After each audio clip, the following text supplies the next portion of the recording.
Hi, everybody. Welcome back to the second. Hi, everybody. Welcome back to the second. That. Yep. Fuck me. Welcome back to the second In Command podcast. I'm going to put the emphasis on every wrong syllable. We are a podcast. We examine the politics of cinema and cinema about politics. I'm joined by my wonderful compatriot, Matt Walsh. And Tim was 5 minutes late today, but I forgave him. Thank you. I want to say our guest was 5 minutes late. No, she's a guest. We're lucky to have her. This is a good get.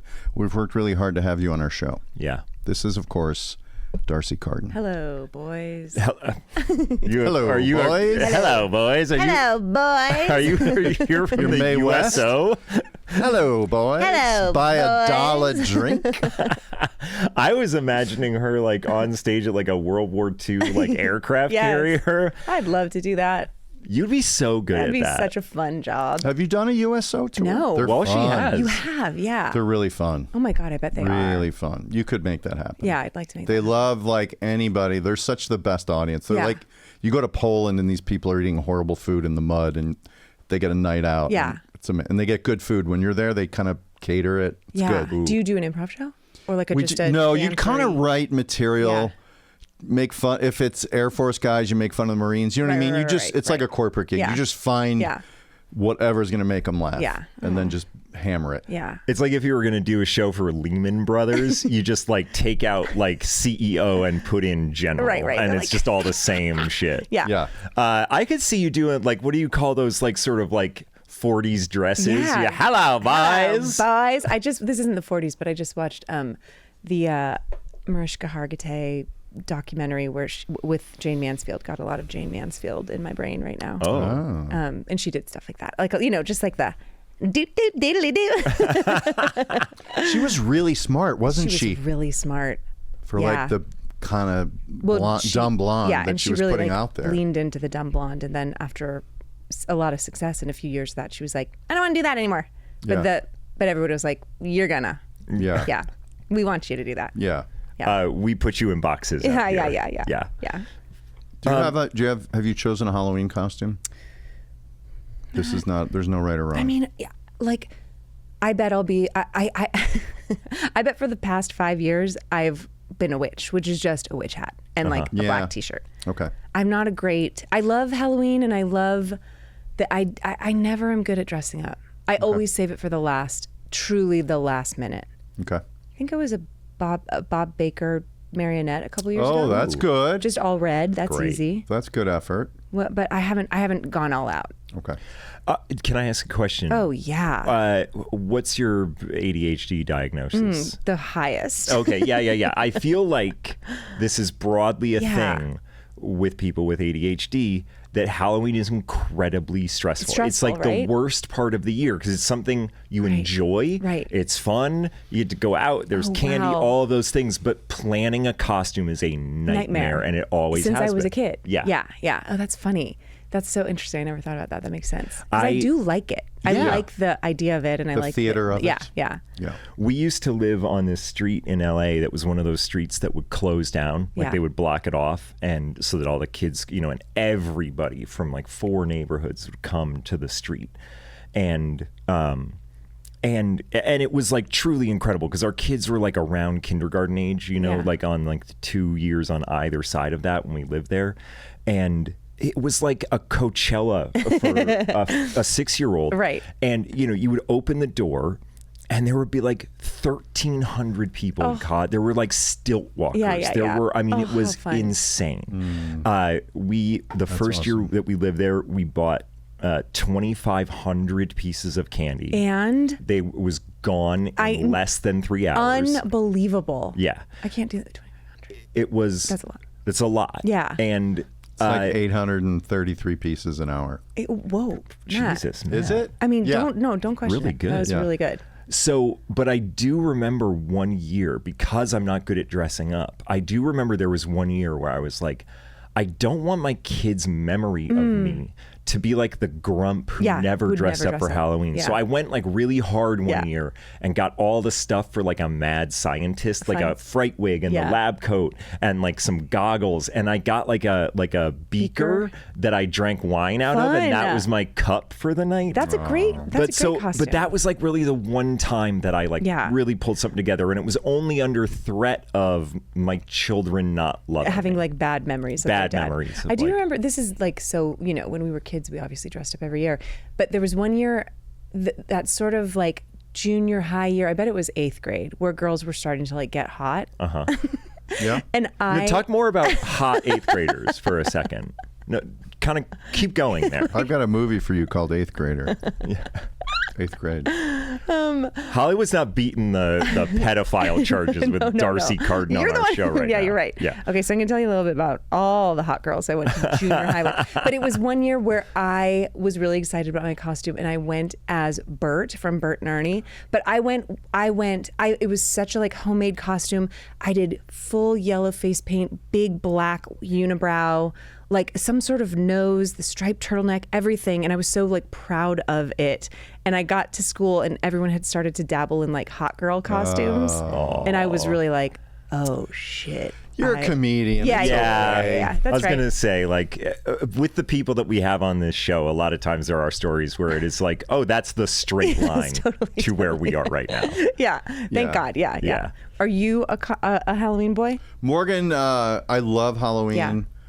Our kids are kind of aging out, but Morgan always comes up with like a couple's really costume. good at it. Yeah. So I kind of don't inception the idea, but I'm on board. Yeah. I'm on board. So in the last like decade, what was the best one? I feel like we did, oh my God. I did one year. I did Crazy Woman, which was great. What's that? It was just like a dress and frizzed out hair. People are like, what are you? I'm like, I'm a crazy woman. That was fun. Yeah, that's really fun. I can't. We were maybe the Mr. and Mrs. Incredible Very one good. year. Love that's that. fun. Love that. She did one last year that was good. It was remember Chimp Crazy? Mm-hmm. The woman who was obsessed with raising chimps in her home. Like a doc? A Netflix documentary. thing? Yeah. She played the woman who was kind of like pulled and plumped lips. And I think I was a character that was like a trashy husband or something. That's fun. You weren't the monkey? Yeah, come on. Oh, I was the monkey. Very good. I didn't remember it. Just I could see you just being like, I got to be a chimp. I love monkeys. Yeah. I love monkeys. I do. I do too. My husband and I always wanted to go as Leela and Fry. Is that what their names are from Futurama? Oh, yeah. Like the one with the with the eye, one eye. For years we've been like, one of these days. Seems like that's harder for you to pull off. That's really making you do a lot of work. You're two face costumes away. Yeah. Like just pull a mask on. Yes, it's like that's all you got to do. Purple wig, eye in the middle. He's got to get the little thing of hair. Kind of looks like him anyway. Yeah. I bet that's on Amazon somewhere. Yeah. D'arcy, I'm going to pivot slightly. Whoop. The fuck is up with your name? Oh, yeah. Great. Can I ask you? Oh, yeah. You know how fucking hard it is to text message you? Because why? Because you got to put that apostrophe in Well, what there. if you just say, you mean to actually type my name and say like, hi, D'arcy, or to find my name? To find your name. Just type in Carden. C-A-R. Well, that's what I have to do. Well, then do it. Yeah, I agree with her. It's not that hard. But what's up with it? What's up with your name? Okay, well, this is what's up with it, is that I did it to myself. You did? Speaking of junior high, probably the same year, I was really into Smashing Pumpkins, and the bassist was D'arcy with an apostrophe. Oh. And I just started doing it. I just took it and started doing it and never stopped doing it for one second. Once I started, I never signed my name or wrote my name the regular way again. Really? Yeah. How about on your passport? Is there an apostrophe? There is. Well, I changed it when I got married. When I changed your my legal last name? Yeah. Okay. Yeah. So your legal first name is now D'arcy. Isn't that dumb? But it's not I dumb. kind of love it. Yeah. It's artistic. My parents did. They like. It all actually started from my mom. She's the one who makes fun of me the most about it. But she was like, she said that at one point she and all of her sisters, for like a month, changed the spelling of their names. Mm-hmm. They all kind of like added an R or an I or whatever, and I thought it was cool, and I did it, and I changed the spelling of my best friend Lindsay's name with a Z, but that didn't stick. Okay, yeah. But I still kind of do it with her. I kind of so even when are you like still a big Smashing Pumpkins girl? I am in the way. Tell me if this makes sense. I'm a huge Smashing Pumpkins fan, but only of like the first 2 albums. Oh yeah, right. But then it's hard to sort of consider yourself a fan. But I'm like, but I love those, you know? Yeah. I didn't follow them forever. Yeah. Well, I think Billy Corgan generally is hard to follow. Yeah, he's hard to follow. Forever. You know what I mean? I like him, but I get it. He's tricky. He's tricky. But he's from Chicago. Billy and I are from the same suburb. Is that right? Which one again? Glendale Heights. Glendale Heights, of beautiful. course. Of course. Yes. 708 or 630. 630. No idea. I was 4 when I left. Okay. Right. Wait. I'm not from Chicago. Where are you from? I'm from the Bay Area, but what were you going to say? Wait, you're from Chicago. I know. I was there after college. No. Okay, no, I'm not from Chicago. I've been there like twice. But you just knew an area code. No, I just quoted him. I just repeated him. Oh, I just parroted. Good job. Thanks. I just acted like I knew it. You're talented. That's the improviser. That is. Thank you. That's a good segue into like the getting to know you for the audience that doesn't know you, and if you don't, where have you been? Oh yeah. Grew up in the Bay Area. How did you find your way to all of this? I found my way to all of this like this. I knew I wanted to be an actor. Mm-hmm. I started doing plays when I was really young. Loved it. Only could see that. Like one of those sort of, not delusional, but like, I don't know what that is. Like never, ready for this grammar, never didn't see it. Knew that was my path. Mm-hmm. So like majored in it in college, went to school in Oregon, and then moved to New York to like be on Broadway. Are you a singer as well? I am a singer, but like, you know, did musicals in college and everything. Mm-hmm. And then as the old, you know, like what happens to every actor, you move to New York or LA and it's hard, you know, and you struggle. And I was there for a couple years and I was sort of like, couldn't find my way. And then I saw an ASCAT. I saw a UCB show and every single thing changed in my life. I signed up for classes the next day. I started taking classes. I became completely obsessed with it. You know, most of my life revolved around UCB, like doing indie shows and taking classes and then getting on teams and then touring and everything. And then that's like, if that's what I would owe everything, that's what I would owe me being on this podcast too. Really? Yeah. Was Walsh in that ASCAT that you saw? Not in that one, but in so many of the ones that I saw. And that was New York. I might have been moved already to LA. But we started doing ASCATs in LA. That's kind of how I met you. I feel like you came into the show. Or I probably saw you in New York, actually. I probably saw you on stage in New York. I think we did. I mean, you know, like I saw you in so many. I started taking class there in like 2004. Oh, yeah. Okay, I was still there. So you were, and then I probably started doing ASCAT in 8 or something. Wow, no, that's I don't know. awesome. I don't know if that's right. 9. Okay. And you were in. You were in some of those shows, and I would come back. Yeah, and I would just sort of like, I was pretty. Put your head down and don't it was a lot of times in those early New York days being an ASCAT. And for the listeners, that's just like the best show they have at UCB. It's like the flagship. Yeah. And I felt so lucky and like I couldn't believe I got to do it. And I was like, don't fuck up. Don't get there an hour early. Up. And I mean, don't fuck up on stage. Don't fuck up backstage. And it's all like these old best friends that have been, you guys had been, you know, had been working together and playing together for years. And I was just like, put your head down and do a good job. Don't talk, you know.